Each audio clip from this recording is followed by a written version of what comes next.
Hello friends, AI की इस pro series में आपका स्वागत है। पिछले सेशन में हमने गूगल जेमिनी की जानकारी ली, किस तरह से आप उसे ओपन कर सकते हैं, किस तरह का उसका इंटरफेस है और बेसिकली कैसे आप उसको प्रॉम्प्ट दे सकते हैं। इस सेशन में हम ये देखेंगे प्रैक्टिकल प्रॉम्प्ट के साथ किस तरह से हम डिफरेंट तरह की इमेजेस को जनरेट करवा सकते हैं। हमारे पास यहाँ पहले से कुछ प्रॉम्प्ट्स हैं, हम उन प्रॉम्प्ट्स को यहाँ यूज़ करेंगे और देखेंगे किस तरह की इमेजेस ये क्रिएट करके देता है और उसके पश्चात इसकी लिमिट्स आ जाएगी तो फिर ये इमेजेस क्रिएट करना छोड़ देगा। हालांकि गूगल जेमिनी का यूज़ आप अलग अलग चीज़ों के लिए कर सकते हो, जैसे इमेज के अलावा म्यूज़िक क्रिएट करने के लिए, कुछ सीखने के लिए, कुछ राइट लिखने के लिए और कुछ सजेशंस के लिए। और अगर अभी करंटली कुछ इवेंट चल रहे हैं तो उसके लिए खुद सजेस्टिव होके गूगल जेमिनी आपको बहुत सारे टैग्स या कीवर्ड्स देता है, जैसे एक्सप्लोर आईपीएल फैन जोन, क्योंकि अभी इंडिया में आईपीएल चल रहा है।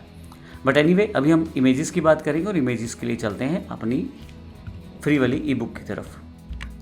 मेरे पास यहाँ गूगल के एआई प्रॉम्प्ट्स एग्जाम्पल्स अवेलेबल हैं। तो सबसे पहला प्रॉम्प्ट है स्टूडेंट का, जस्ट एग्जाम्पल प्रॉम्प्ट्स हैं, आप कुछ भी प्रॉम्प्ट यूज़ कर सकते हैं।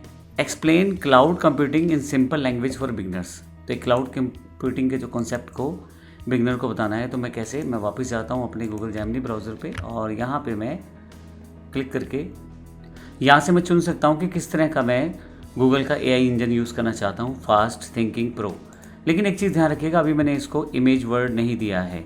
या तो मैं क्रिएट इमेज यहाँ से क्लिक कर दूँ या फिर मैं उसे इमेज के लिए कुछ कीवर्ड दे दूँ, जैसे प्रोवाइड मी इमेज। अभी मैं कुछ भी नहीं दे रहा, डायरेक्टली क्लिक कर रहा हूँ। तो अभी देखिए इसका एक्सप्लेनेशन वो तैयार करना शुरू कर देगा जिस तरह से हमारे पास चैट जीपीटी में था। Think of cloud computing as renting someone else powerful computer over the internet instead of relying entirely on your own device, hard drive और लोकल सर्वर। तो इस तरह से उसने उसको डिफाइन करना शुरू कर दिया है। बट एनीवे, हमें इमेज चाहिए थी तो मैं फिर से इसे पेस्ट करता हूँ और यहाँ टूल्स में मेरे पास ऑप्शन है क्रिएट इमेज। आप चाहें तो यहाँ से ले सकते हैं और इनिशियली अगर आप देख रहे थे न्यू चैट में भी वो ऑप्शन अवेलेबल था। अब मैं इसको फिर से कमांड दे देता हूँ और अब की बार देखिए एक इमेज तैयार होनी शुरू हो गई है। गूगल जेमिनी जब इमेज तैयार करता है तो वो बड़े इफेक्टिवली करता है। ये मेरा पर्सनल एक्सपीरियंस रहा है कि गूगल जेमिनी की जो इमेजेस रही हैं वो कुछ और एआई से थोड़ी सी बेहतर रही हैं।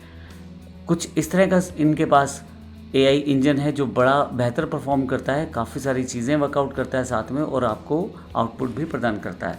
यहाँ पे अभी देखिए मैंने कोई भी साइज़, कोई भी इसको पिक्सल्स की वैल्यू या किसी तरह की रेजोल्यूशन डिफाइन नहीं किया था। नॉर्मल इसको मैंने बोला था explain cloud computing in simple language for beginners. तो इसने इमेज मुझे तैयार करके दे दिया है।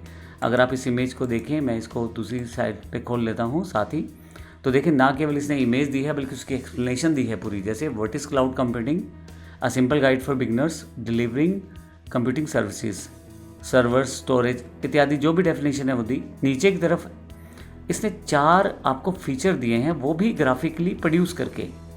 अब इस पॉइंट को समझिएगा, इसने सिर्फ एक लाइन को कितने बेहतर तरीके से परफॉर्म करके समझा है। अब यही लाइन अगर मैं अपनी चैट जीपीटी को देता हूँ तो वहाँ देखते हैं किस तरह का आउटपुट जनरेट होता है। आइए देखते हैं। मैं इस प्रॉम्प्ट को यहाँ से कॉपी कर सकता हूँ। चैट जीपीटी हालांकि मेरा पर्सनल फेवरेट है बहुत सारे फीचर्स में, लेकिन मेरा एक अनुभव रहा है, मैं अपना अनुभव, पर्सनल अनुभव शेयर कर रहा हूँ। आप जब काम करेंगे तो हो सकता है आपका अनुभव अलग रहे। ये मेरा एक पर्सनल अनुभव रहा है। अभी मैं यहाँ पे क्या करता हूँ, Ctrl+V कर देता हूँ उसी प्रॉम्प्ट को और क्रिएट एन इमेज पे क्लिक कर देता हूँ। इसका भी हम इंस्टेंट मॉडल यूज़ कर लेते हैं और इस प्रॉम्प्ट को क्लिक कर देते हैं। अब देखिए यहाँ पे अब चैट जीपीटी मेरे लिए एक इमेज तैयार करेगा और वहाँ पे दोनों इमेजेस को आप कंपेयर करके देख सकते हैं कि किसका बेहतर है। हालांकि प्रॉम्प्ट्स का फ़र्क हो सकता है, टाइम का फ़र्क हो सकता है, आपने कौन सा मॉडल लिया है उसका फ़र्क हो सकता है। जस्ट एक एग्जाम्पल के रूप में मैंने दोनों की इमेज क्रिएट करके आपको दिखाया है। आप दोनों में डिफरेंस चेक कर देंगे तो आपको आइडिया हो जाएगा। और पर्सनली ये सबका अपना अपना बिलीव है कौन सा इमेज किसको पसंद आता है। मुझे कुछ वैल्यूज़ के आधार पे गूगल का ज़्यादा बेहतर लगा। लीजिए मेरे पास चैट जीपीटी का ये इमेज अवेलेबल हो गया है और इसने भी बड़े बेहतर तरीके से एक्सप्लेन किया है। लेकिन यहाँ मुझे ऐसा लग रहा है कि इसने थोड़ा सा थ्योरेटिकली कॉन्सेप्ट को ज़्यादा कवर कर दिया है, जबकि गूगल ने उसको प्रैक्टिकली बताया है कि किस तरह से वो मॉडल काम करता है। अगर आप देखें तो 4 फीचर्स देके अलग से बताया है। पर्सनली दोनों बेहतर हैं। अब अगले स्टेप पे चलते हैं कि अगर अगला प्रॉम्प्ट पिक करते हैं और देखते हैं वो इमेज किस तरह से तैयार होती है। तो आइए देखते हैं उसमें। यहाँ मेरे पास एक प्रॉम्प्ट है जिसको मैंने एआई के लिए इमेजेस क्रिएट करने के लिए यूज़ किया है और इसको मैं सिलेक्ट कर लेता हूँ। ये मैं चैट जीपीटी में भी यूज़ कर चुका हूँ। फिर से वापस आता हूँ अपने गूगल जेमिनी पे और यहाँ मैं सिलेक्ट कर लेता हूँ और यहाँ पेस्ट कर देता हूँ। फिर से मेरा क्रिएट इमेज फैक्टर पहले से ऑन है और यहाँ से मैं चाहूँ तो और भी ऑप्शंस को सिलेक्ट कर सकता हूँ अलग अलग लेवल पे मुझे क्या क्या चाहिए। यहाँ पे मैं फास्ट के बजाय प्रो मॉडल यूज़ कर लेता हूँ अब की बार, क्योंकि मैं चाहता हूँ थोड़ा सा प्रो लेवल पे या प्रोफेशनल लेवल पे इस इमेज को तैयार किया जाए। अब इसमें मैंने काफ़ी सारी चीज़ें एक्सप्लेन की हैं इमेज में, जैसे कि मैंने कॉन्टेक्स्ट बताया है, AI flow, presentation slide, futuristic system, converting prompts into realistic digital artwork. ये एक तरह से मैंने उसको कॉन्फ़िगरेशन बताई है अपनी इमेज की, क्या क्या उसमें आना चाहिए। AI processing pipeline, cinematic infographic style, मुझे जो इमेज चाहिए सिनेमैटिक इन्फोग्राफिक स्टाइल में चाहिए, अल्ट्रा रियलिस्टिक हो और 16:9 का रेशो हो, यानी कि मेरी वो इमेज जो हो वो लैंडस्केप हो, साथ में 4K क्वालिटी हो। अब मैं इसको प्रो को क्लिक कर देता हूँ और देखते हैं अब की बार ये इमेज किस तरह से तैयार करता है। यहाँ एक अलग बात, यहाँ पे जब तक इमेज तैयार होती है उसके साथ उसका जो भी एक फॉर्मुलेशन कह देते हैं हम लोग उसको, या जो भी उसके कीवर्ड्स हैं या जो भी उसका प्रोसेसिंग प्रोसेस हैं, स्टेप्स हैं, वो भी गूगल जेमिनी यहाँ पे डिफाइन कर रहा है। देखें, conceptualizing infographic design, I am currently focused on foundation element of text to image AI workflow. I am exploring the key components of models like stable diffusion, VAE and clip to ensure the infographic accurately reflects the process.